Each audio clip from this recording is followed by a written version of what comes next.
Kepingin barokah manfaat gak ilmu nih? Ilmu iku nang dinding nggon.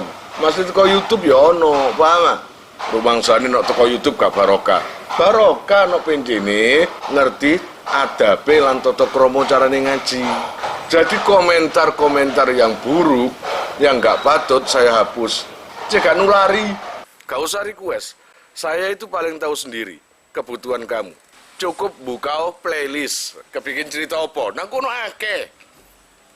ONR keren iku isine apa sih? ONR kita iku isine apa sih? Bukan playlist. Nang kono iku tersedia. Fathul Qorib, Fathul Mu'in, berkisah, ziarah. Ono kabeh nang kono iku.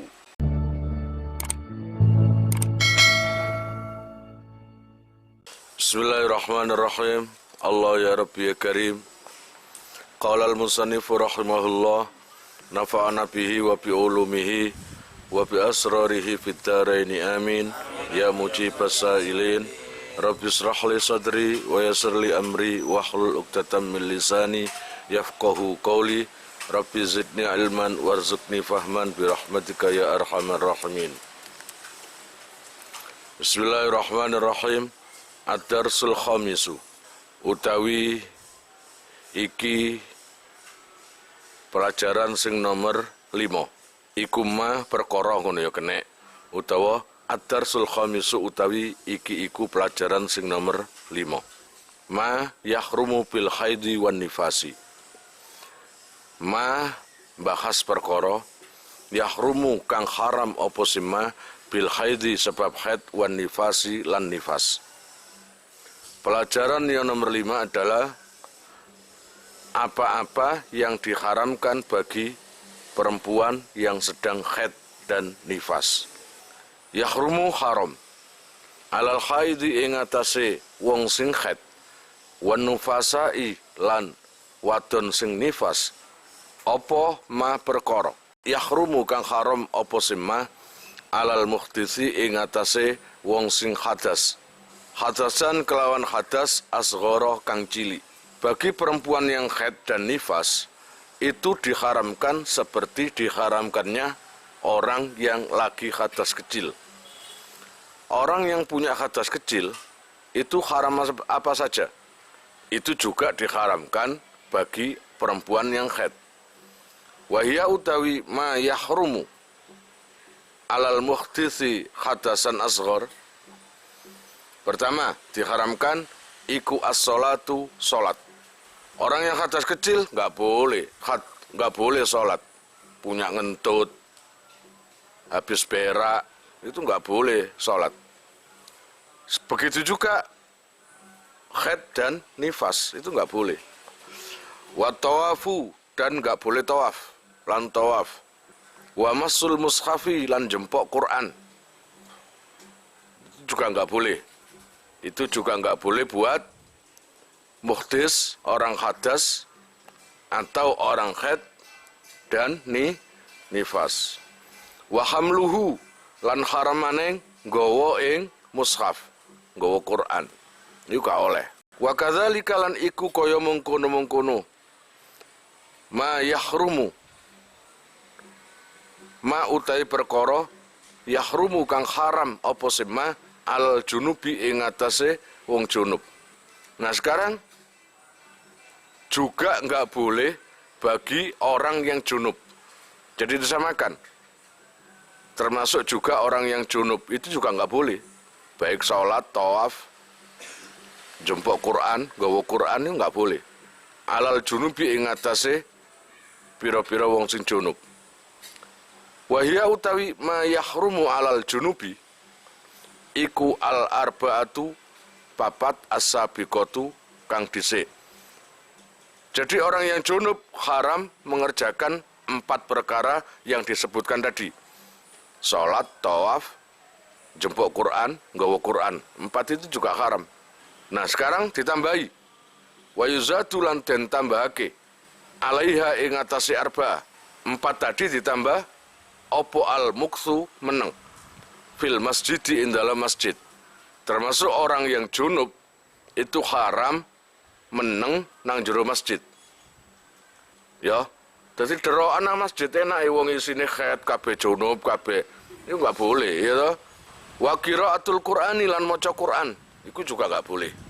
Because still qiraati kelawan nejo maca. Siji nek umpama niate iku mang diniati zikir.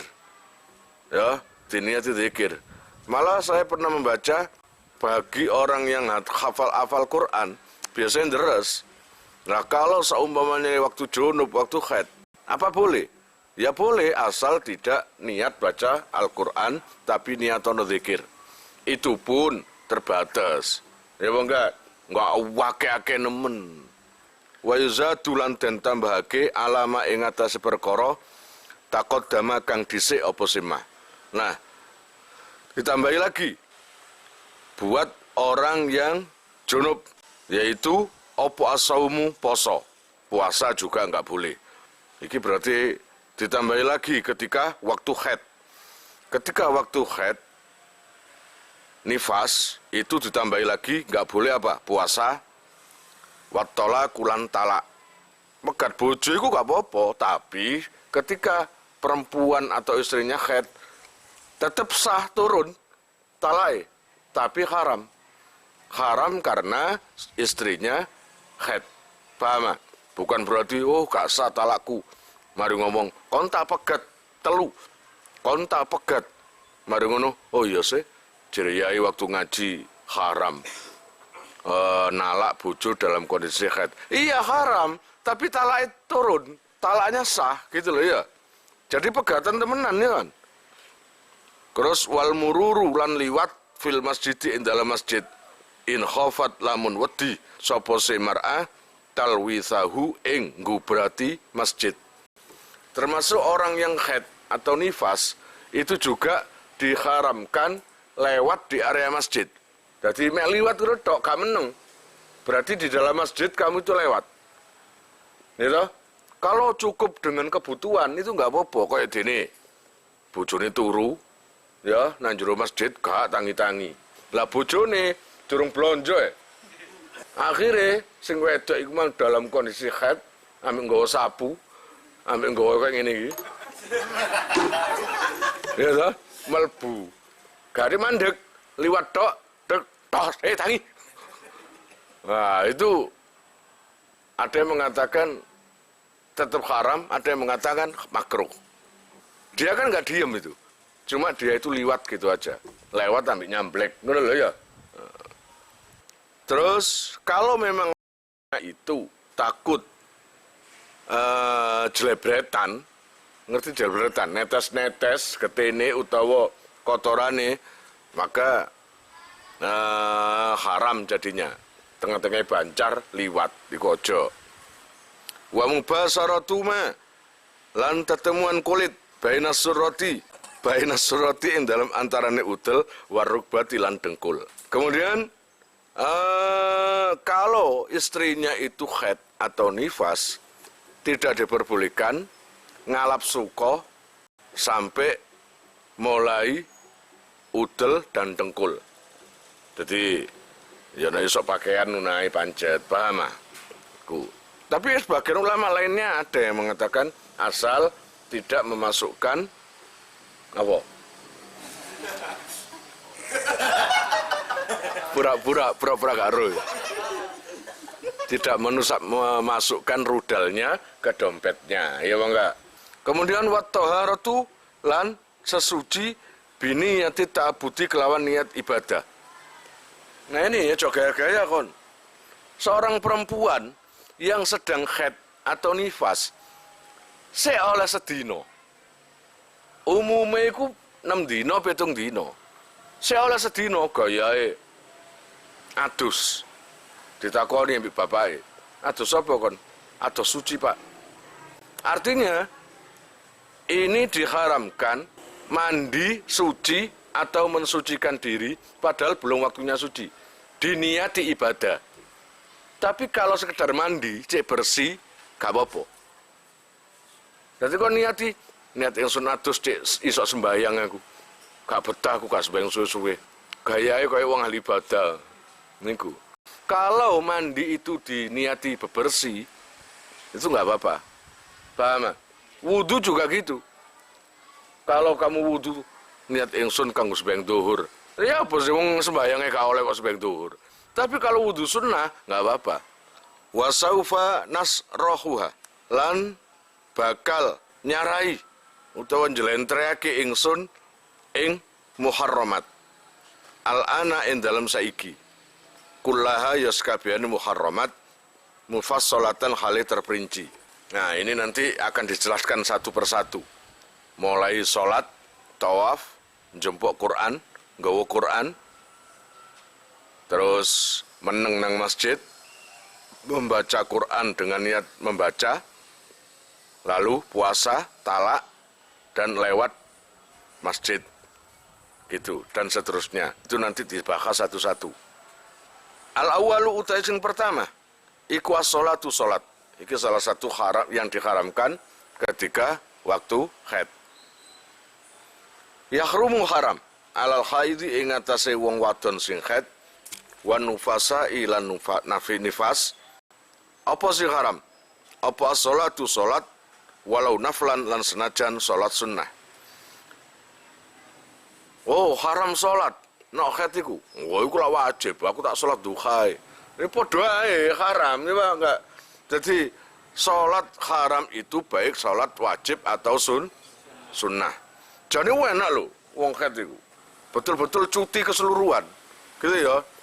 Betul-betul cuti keseluruhan. Dan cuti itu langsung ke bos. Iya bang enggak? Langsung ke pusat. Coba, Gus Ikdam ya. Dekengannya pusat. Ya alhamdulillah, Islam tambah penyiar Islam sing cakap-cakap. Maksudnya cakap itu masih muda, tuat tenagoe, tuat siare. Ya, contoh seperti Gus Ikdam, Gus Baha, terus Gus Kausar, Yaiku. Terus banyaklah Gus-Gus itu. Sing tak susah iku kalau siar Islam, ya, gak ro jeluntrungnya anak kiai utawa enggak, war-war celuk Gus. Nah. Panggillah kiai pada seseorang yang memang kiai. Panggillah Gus pada seseorang yang pantas dipanggil Gus. Kalau sekarang ini seperti kayak Gus Kausar, Gus Ikdam, terus Gus Reza Lirboyo, terus siapa lagi? Gus Baha. Nah, Gus pantas. Gak celuk Gus celuk kiai pantas ya. Teko alime, paham? Muga-muga awak-awak iki oleh barokah kabeh iki ya. Wa sholata janazatin termasuk sholat jenazah. Iku ya haram buat perempuan yang haid. Wa sajdatu tilawatin lan sujud tilawat. Sujud tilawat itu ya haram. Wa syukrin lan termasuk sujud syukur iku ya haram. Gak boleh. Wa halan eling-eling. Huna ing dalam kono panggonan nubayinu jelasake ingsun mas'alataini ing mas'alah loro hammataini kang penting karuni. Wahuma utawi mas'alataini iku mas'alatu turuwil mani'i. Mas'alah anyar tekone barang sing nyegah, perkara sing nyegah. Wa mas'alatu zawalil mani'i lan mas'alah ilange perkara sing nyegah. Kal ati koyok perkara sing arep teko. Allah ya Rabbi Karim, jadi buat orang yang haid nifas, juga nifas, itu haram sholat walau sunnah atau sholat fardu. Kemudian haram lagi sujud tilawat, sujud syukur.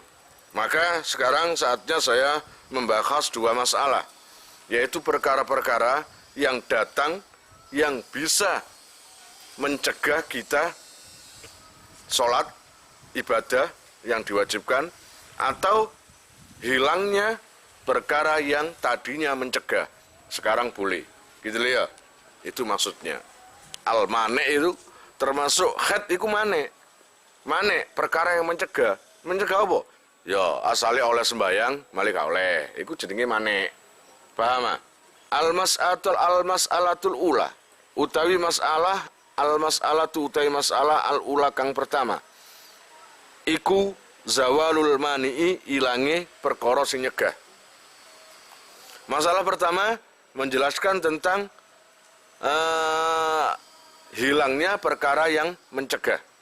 Idza tahurat arikalane suci sapa al haidu wong sing haid awin nufasau utawa wong sing nifas qabla khurujil waqti ing dalem sadurunge metune waktu walau biqadri zamanin lan senajan kelawan sak kira-kirane zaman yasau kang amot apa se zaman takbiratul ikhrami ing takbiratul ihram fa aktsara mongko lebih akeh nek ngono wajib mongko wajib apa al qada'u qada' li sholati dzalikal waqti maring salate mengkono-mengkono waktu bisarta ini kelawan dua syarat at-taliyati kang bakal teko utawa kang ngiring-ngiringi apa sih sarta ini pun jika ada perempuan haid yang suci sebelum keluarnya waktu.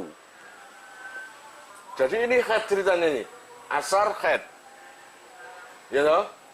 Kemudian kira-kira maghrib kurang 5 menit, ya, asal kesuciannya tadi, kesuciannya itu cukup dipakai untuk takbiratul ihram dan sesuci, maka mengkodok sholatnya itu.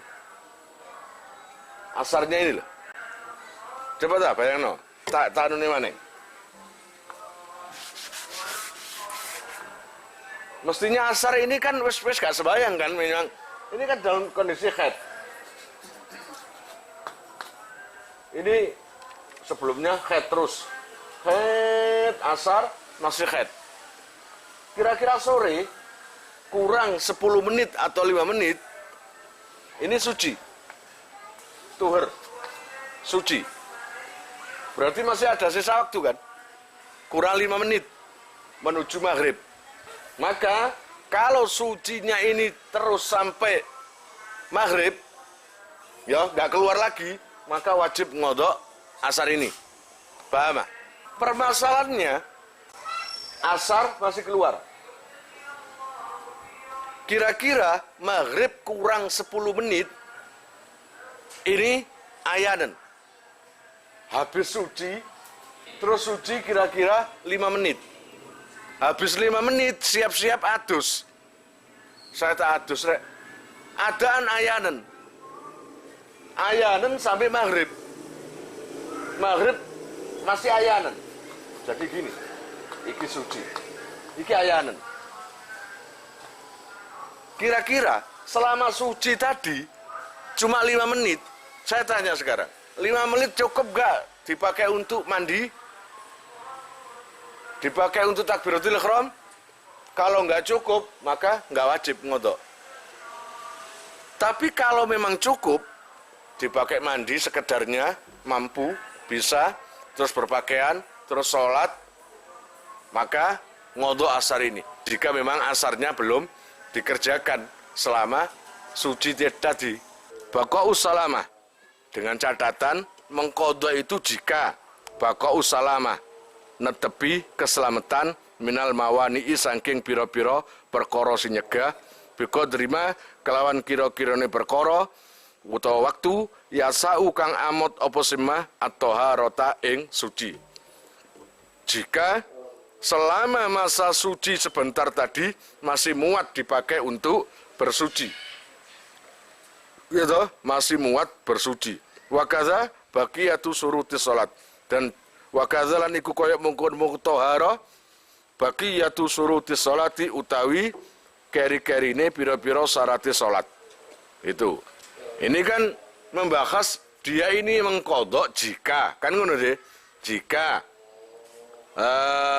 selama suci tadi tidak kejatuhan atau kedatangan pencegah lagi atau sesuatu yang dilarang sholat lagi, gitu loh ya.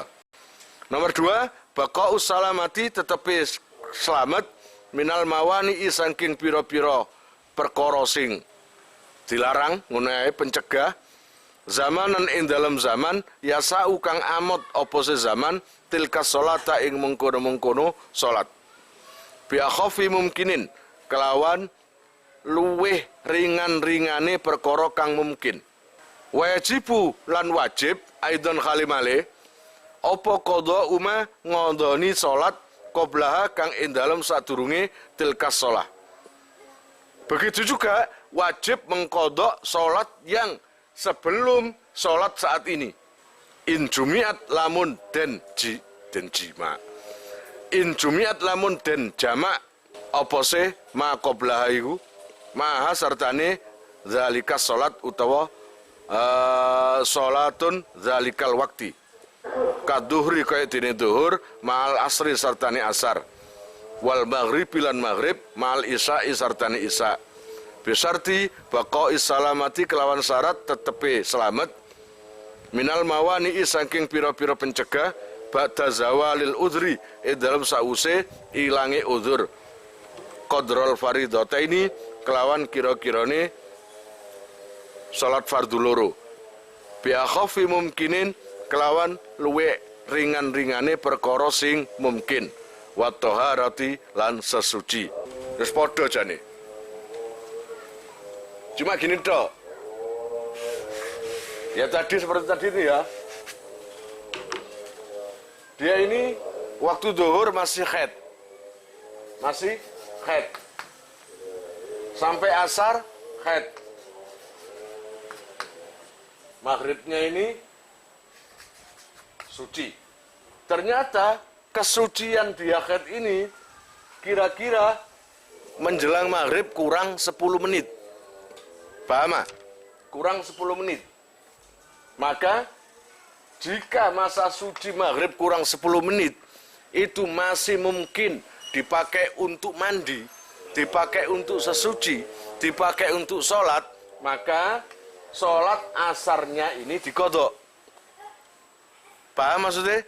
Dan juga sholat sebelumnya yang jika disatukan bisa, yaitu ketika sebelumnya asar ini apa? Sholat duhur. Jika dijamak takhir bisa enggak? Bisa, dijamak bisa. Maka bukan ngodok asar saja, tapi ngodok duhur juga. Kalian jika mau nomor HP kalian tak simpan di memori HP saya, SMS aja ke nomor saya dengan mengetik nama asal itu aja.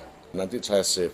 Lalu nanti akan terhubung ke WA saya. Insya Allah akan ada pemberitahuan perkembangan tentang NR atau ada video baru atau apa. Biasanya saya umumkan di status WhatsApp ya.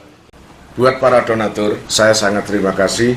Insya Allah barokahnya, manfaatnya akan sampai pada kalian dan menjadi jariah nanti. Dan akan lestari terus sampai kalian meninggal itu nanti. Jangan khawatir, nama kalian tidak akan saya lupakan.